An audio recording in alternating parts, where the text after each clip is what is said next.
গণভোট ও জুলাই সনদ নিয়ে সংসদে উত্তাপ, বিরোধী নেতার প্রস্তাবের উপর শুনানি ৩১ মার্চ।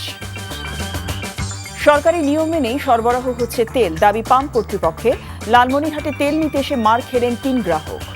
৫ বছরে বজ্রপাতে ১,৯০০ জনের মৃত্যু, দুর্ঘটনা কমাতে প্রযুক্তি ব্যবহারের আহ্বান আবহাওয়াবিদদের। ইসরায়েল মধ্যপ্রাচ্যে শিল্প কারখানায় একযোগে ইরান হিজবুল্লাহর হামলা, সৌদি আরবে বাংলাদেশের মৃত্যু।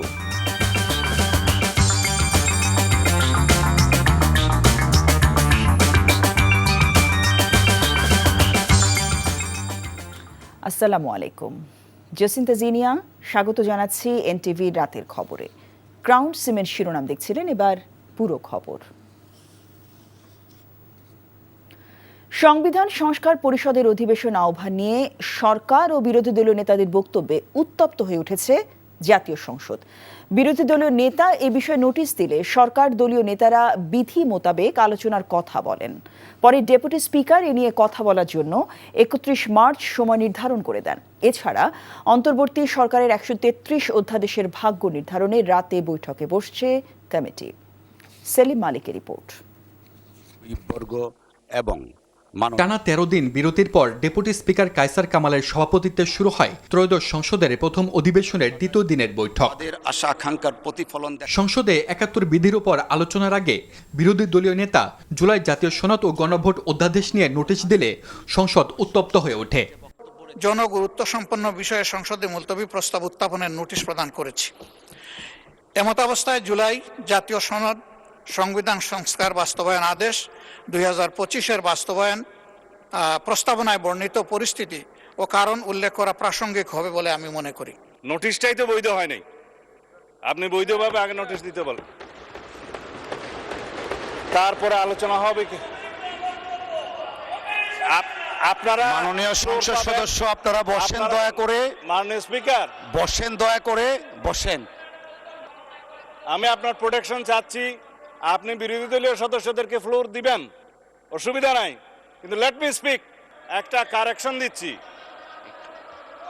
দয়া করে বসুন। আলোচনা যদি নির্ধারণ করতে চান তাহলে আপনাকে নোটিশটা একটু সংশোধন করে নিতে হবে। মাননীয় স্পিকার, আশা করি আপনার মধ্যে যে অনুভূতি হচ্ছে প্রথমবারের মতো আমাদের এই যে সাংবিধানিক এই যে একটা মারপ্যাচের মধ্যে আমাদেরকে রাখা হবে না। এ নিয়ে মাগরিবের নামাজের বিরতির পরে আবারও উত্তপ্ত হয়ে ওঠে সংসদ। আমরা এখানে সোভারেন পার্লামেন্টে এখতিয়ার নিয়ে এসেছি, সোভারেন জনগণের। আমরা এনাক্টমেন্ট করতে পারবো, আইন প্রণয়ন করতে পারবো, এবং সংবিধানও একটি আইনের মাধ্যমে, বিলের মাধ্যমে এসে সংবিধান সংশোধন হবে। মাননীয় স্পিকার, তাহলে আমরা আর এখানে না থাকি, আমরা তাহলে আর দরকার নেই। মাননীয়, এই ম্যাটারটা রিজলভ হয়ে গেছে। এনি এটা বলতেই পারেন না, কারণ আমরা গণভোটের আদেশে গণভোটে অংশগ্রহণ করে সবাই আজকের এই জায়গায় এসেছি। আমরা রক্ত ঝরিয়েছি বলে আপনারা আজকে সংসদে প্রধানমন্ত্রী, স্বরাষ্ট্রমন্ত্রী হয়েছেন। আমরা নতুন বাংলাদেশ আবার প্রতারণার রাজনীতি দেখতে চাই না, প্রবঞ্চনার রাজনীতি দেখতে চাই না। এর আগে ৭১ বিধির উপর আলোচনা শেষে সংবিধান সংস্কার পরিষদের অধিবেশন আহ্বানের জন্য সংসদের কাছে মুলতবি রাখার প্রস্তাব করেন বিরোধী দলীয় নেতা। আমরা চাচ্ছি আগে সংসদটা মুলতবি করে আলোচনায় যান আপনি, তারপরে এই সমস্ত বিষয়ে আমরা পার্টিসিপেট করব। মানে বিরোধী দলীয় নেতা এই মুলতবি প্রস্তাব উত্থাপন করেছেন। যদি ধরে উনি রাইটলি 62-তে উনি বলছেন, তাহলে উনি শুধু ওনার প্রস্তাবটা উত্থাপন করতে পারবেন। এখানে আপনি জুলাই জাতীয় সনদ উইদিন ব্র্যাকেট সংবিধান সংস্কার আদেশ বাস্তবায়ন আদেশ ২০২৫ 13ই নভেম্বর, এইটা পুরাটা পড়ার তো মাননীয় স্পিকার কোনো সুযোগ নাই। পরে এ বিষয়ে আলোচনার জন্য ৩১ মার্চ সময় নির্ধারণ করে দেন ডেপুটি স্পিকার। আগামী ৩১শে মার্চ ২০২৬ তারিখ রোজ মঙ্গলবার দিনের সর্বশেষ বিষয় হিসাবে ২ ঘণ্টা কাল বিরোধী দলের নেতার মুলতবি প্রস্তাবটি আলোচনার জন্য সময় নির্ধারণ করছি। অধিবেশনের শুরুর দিকে প্রশ্নোত্তর পর্বে বিভিন্ন প্রশ্নের জবাব দেন সংশ্লিষ্ট মন্ত্রীরা। প্রকল্পের আওতায় এর আগে সংসদের সভাকক্ষে প্রধানমন্ত্রী তারেক রহমানের সভাপতিত্বে সরকার দলীয় সংসদীয় সভা অনুষ্ঠিত হয় এবং বিরোধী দলীয় নেতার নেতৃত্বে বিরোধী দলীয় সংসদীয় সভাও অনুষ্ঠিত হয়। সেলিম মালিক, এনটিভি নিউজ, ঢাকা। জ্বালানি তেল নিতে দেশের বিভিন্ন স্থানে পেট্রোল পাম্পে আজও দেখা গেছে দীর্ঘ লাইন। কোথাও কোথাও পাম্প বন্ধ থাকলেও তেল পাওয়ার আশায় ঘন্টার পর ঘন্টা অপেক্ষা করছেন ভোক্তারা। এদিকে পাম্প কর্তৃপক্ষ বলছে সরকারি নিয়ম মেনেই তেল সরবরাহ করা হচ্ছে, তবে সরকারের আশ্বাসের পরও কমেনি ভোগান্তি, জানাচ্ছেন আবির আহমেদ। একদিকে পাম্প বন্ধ, অন্যদিকে অপেক্ষার দীর্ঘ লাইন। আমিও তো কিছু বলতে পারবো না, আপনি তো দেখতেছেন মাঠ ফাঁকা, তার মানে তেল নাই। তেল পাবেন কিনা সেই অনিশ্চয়তা নিয়ে সকাল শুরু গ্রাহকদের। তাই যেসব পাম্পে তেল আছে সে পাম্পগুলোতে ভিড়ও বাড়তে থাকে। রাজধানীর অধিকাংশ পেট্রোল পাম্পে একই চিত্র। আমার এলাকার পাম্প 15 দিন ধরেই বন্ধ। এখন ভাই কিছু করার নাই তো, এখন তেল না থাকলে আমরা যাবো কই? এখান থেকে না এখান থেকে নিতেই দৌড়াদৌড়ি করে গাড়ি চলে না। আমাদের তেল যে দিচ্ছে প্রায় আধা ঘন্টা 1 ঘন্টা লেগে যাচ্ছে। এটা যদি 5 লিটারের জায়গায় 10 লিটার করা হয় তো জনগণের সুবিধা হয়।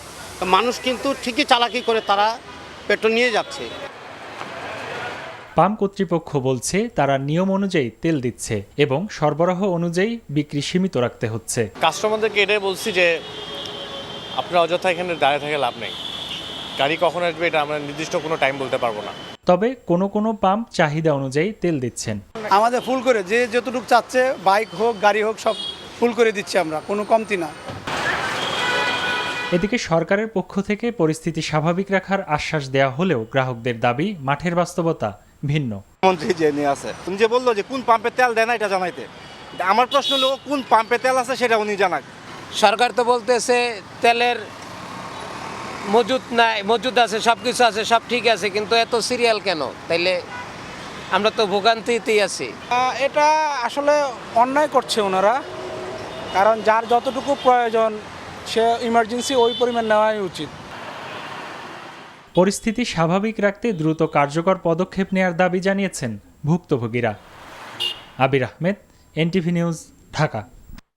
সচিবালয়ে বিভিন্ন মন্ত্রণালয়ে আকস্মিক পরিদর্শন করেছেন প্রধানমন্ত্রী তারেক রহমান। কর্মকর্তা কর্মচারীদের যথাসময় অফিস উপস্থিতি নিশ্চিতের বিষয়ে খোঁজ খবর নেন তিনি। সকালে সচিবালয়ে পৌঁছে 1 নম্বর ভবন থেকে পায়ে হেঁটে প্রধানমন্ত্রী চলে যান 6 নম্বর ভবনে। কোনো পূর্ব ঘোষণা ছাড়াই মন্ত্রী, প্রতিমন্ত্রী, সচিব সহ ঊর্ধ্বতন কর্মকর্তাদের কার্যক্রম পরিদর্শন করেন প্রধানমন্ত্রী। সচিবালয়ের 6 নম্বর ভবনে অবস্থিত জ্বালানি মন্ত্রণালয়, সমাজ কল্যাণ মন্ত্রণালয় এবং শিক্ষা মন্ত্রণালয়ের বিভিন্ন কক্ষে গিয়ে কর্মকর্তাদের সাথে কথা বলেন তিনি। যথাসময় কর্মকর্তা ও কর্মচারীদের উপস্থিতি নিশ্চিতের বিষয়েও খোঁজ খবর নেন তারেক রহমান। পরে গৃহায়ন ও গণপূর্ত মন্ত্রণালয় এবং বাণিজ্য মন্ত্রণালয়ের বিভিন্ন দপ্তরে কর্মকর্তাদের কক্ষ পরিদর্শন করেন প্রধানমন্ত্রী। এরপর সচিবালয়ের নিজ কার্যালয়ে কৃষক কার্ড নিয়ে সংশ্লিষ্ট মন্ত্রণালয়ের কর্তা ব্যক্তিদের সাথে বৈঠক করেন তারেক রহমান। গত 5 বছরে প্রাণঘাতী বজ্রঝড় কেড়ে নিয়েছে প্রায় 1900 মানুষের প্রাণ। এ মাসেই এখন পর্যন্ত বজ্রপাতে নিহত হয়েছেন 25 জন। কালবৈশাখীর দাপটও এবার প্রকট। ঈদ যাত্রায় জীবনের শঙ্কা আর ঝুঁকি নিয়ে নৌপথে যাতায়াত করেছেন লঞ্চের যাত্রীরা। আবহাওয়া অধিদপ্তরের কর্মকর্তারা বলছেন দ্রুত তথ্য পৌঁছলে দুর্ঘটনা অনেকটাই কমে আসবে। বিস্তারিত নাহিদ প্রিন্সের রিপোর্টে। জীবন আর মৃত্যুর মাঝখানে ব্যবধান তখন কেবল কয়েক ইঞ্চির। উত্তাল নদী আর দিগন্ত জোড়া কালো মেঘের নিচে অসহায় এক টুকরো জলযান। বৈশাখের এই তাণ্ডব যখন শুরু হয়, প্রকৃতি তখন গ্রাসী। অথচ ঘাট ছাড়ার মুহূর্তেও আকাশ ছিল নীল, নদী ছিল শান্ত। তবে কি সতর্কবার্তার কোথাও বড় কোনো ফাঁক রয়ে গেছে?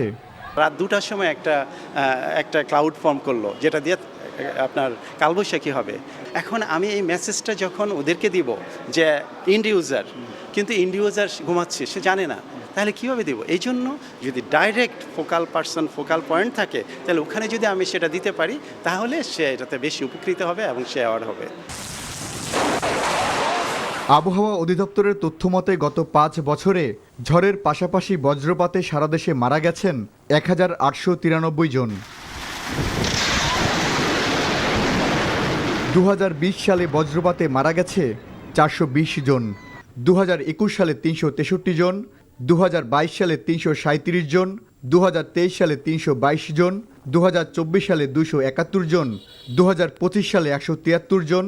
এছাড়াও 2026 সালের 28 মার্চ পর্যন্ত বজ্রপাতে নিহত হয়েছেন 25 জন। বাংলাদেশ আবহাওয়া অধিদপ্তর যে আর্লি ওয়ার্নিং সিস্টেম দেয় বজ্রঝড়ের 2 থেকে 4 ঘন্টা আগে, দিনে 4 বার অভ্যন্তরীণ নদীবন্দরের জন্য সতর্কবার্তা দিয়ে থাকে। এগুলো যদি অনুসরণ করে তাহলে এই যে বজ্রঝড়ের প্রাণহানি তা বহুলাংশে কমিয়ে আনা সম্ভব। তথ্য প্রযুক্তির এই সোনালী সময়ে দুর্যোগের আগাম তথ্য থাকার পরও কেন অসহায় আত্মসমর্পণ করবে মানুষ?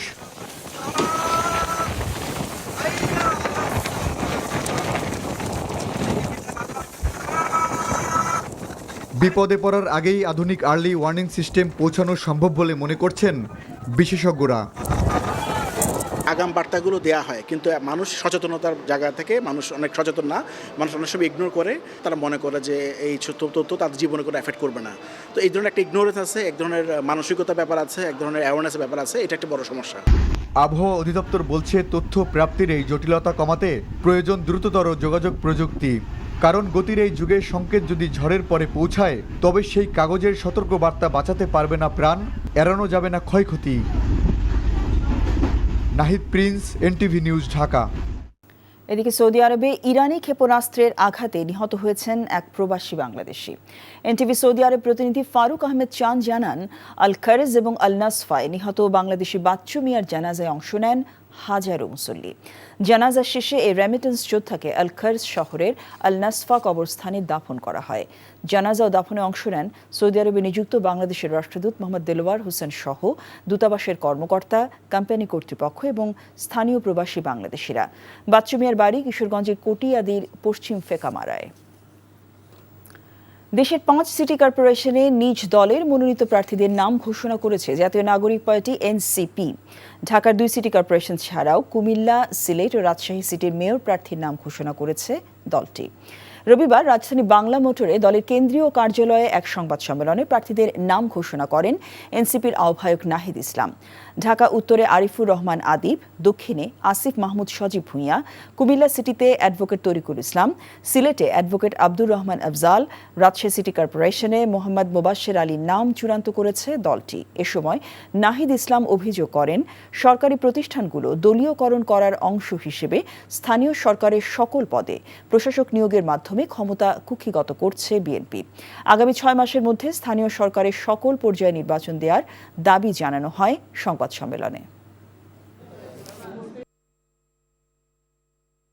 এই নির্বাচন কমিশনের অধীনে আবার সিটি কর্পোরেশন নির্বাচন হলে সেই নির্বাচন লেভেল প্লেইং ফিল্ড থাকবে কিনা এটা আমাদের মনে শঙ্কা আছে। কারণ এই নির্বাচন কমিশনের প্রতি যথেষ্ট অনাস্থা তৈরি হয়েছে। জাতীয় নির্বাচনে যেভাবে ইলেকশন ইঞ্জিনিয়ারিং হয়েছে, এই নতুন সরকার যেমন বাংলাদেশের সবগুলা প্রতিষ্ঠান কুক্ষিগত করছে, বাংলাদেশ ব্যাংক থেকে শুরু করে দুদক সবগুলো রাষ্ট্রীয় প্রতিষ্ঠান, একইভাবে স্থানীয় সরকার যে প্রতিষ্ঠানটাকা যেটার সংস্কার হওয়ার সম্ভাবনা তৈরি হয়েছিল সেটাকেও তারা দলীয়করণ করে ফেলেছে, কুক্ষিগত করছে। স্বাধীনতা দিবস উপলক্ষে আকিজ বাইসাইকেল টাইটেল স্পন্সর অনুষ্ঠিত হল MCC mass MTB race challenge 2026, যেখানে অংশ নেন 2 শতাধিক সাইকেল প্রেমী। রাজধানীর 300 ফিট ও পূর্বাচলে দীর্ঘ 26 কিলোমিটার রুটে এই চ্যালেঞ্জ অনুষ্ঠিত হয়। প্রতিযোগিতার মূল আকর্ষণ ছিল যুব সমাজকে একত্রিত করা এবং শারীরিক সুস্থতার প্রতি তাদের আগ্রহ বাড়ানো। আকিজ বাইসাইকেল সবসময় সাইক্লিং কমিউনিটির পাশে থাকে এবং এই ইভেন্টের টাইটেল স্পন্সর হিসেবে গুরুত্বপূর্ণ ভূমিকা পালন করেছে। আকিজ বাইসাইকেল বিশ্বাস করে সাইক্লিং শুধু একটি খেলা নয়, বরং এটি সুস্থ, সচেতন এবং শক্তিশালী সমাজ গঠনের একটি মাধ্যম। 2008 সাল থেকে বিসিবিতে দলীয় নিয়োগের তদন্ত হবে। বোর্ড কর্তাদের দুর্নীতি খতিয়ে দেখতে দুদকের সহায়তা চেয়েছেন যুব ও ক্রীড়া প্রতিমন্ত্রী আমিনুল হক। জাতীয় সংসদে এক প্রশ্নের উত্তরে তিনি আরও বলেন, বিগত সময়ে বিসিবির অর্থ ব্যবহার করে মানুষের ভোটের অধিকার হরণ করা হয়েছে। এদিকে নানান জল্পনা কল্পনার ইতি ঘটিয়ে দেশে ফিরে অফিস করেছেন বিসিবি সভাপতি আমিনুল ইসলাম বুলবুল। মমিনুর রিপনের রিপোর্ট। দেশে ফিরে নানা বিতর্কের ইতি টানলেন আমিনুল ইসলাম বুলবুল। জাতীয় নির্বাচনের পর গত 16 ফেব্রুয়ারি ঢাকা ছেড়েছিলেন বিসিবি সভাপতি। এরপর থেকেই বোর্ডে ক্ষমতা বদলের গুঞ্জন ওঠে, সেটা আপাতত থামিয়ে দিলেন বুলবুল। তবে খুব দ্রুতই বিসিবি নির্বাচন নিয়ে এনএসসির 5 সদস্যের তদন্ত কমিটির মুখোমুখি হতে হবে বোর্ড প্রধানকে। এরই মধ্যে যে কমিটির কাছে সাক্ষাৎকার দিয়েছেন সহসভাপতি ফারুক আহমেদ। যেহেতু অপোজিশন নাই, ওখানে ম্যানিপুলেশনের সম্ভাবনা খুব কম থাকে, নাই বলতে গেলে। আমার মনে হয় যেটা ভোটাভুটি যেটা হয়েছে এটা ঠিকই হয়েছে। মানে এক্স্যাক্টলি যে কাগজগুলো তাদের কাছে এসছে ওই কাগজগুলো নিয়ে কথা বলেছে আমার সাথে, এবং আমি তার জিনিসগুলো আমি সেইভাবে আমি যা জানি, যা সত্যি সবই বলেছি আমি। এদিকে সংসদ অধিবেশনে ক্রীড়ামন্ত্রী আমিনুল হকের বক্তব্যের গুরুত্বপূর্ণ অংশের পুরোটাই ছিল বিসিবি নিয়ে। সেখানে গত 18 বছরে বোর্ডে যে দুর্নীতি হয়েছে তা তদন্তের প্রয়োজনীয়তা অনুভব করছেন তিনি।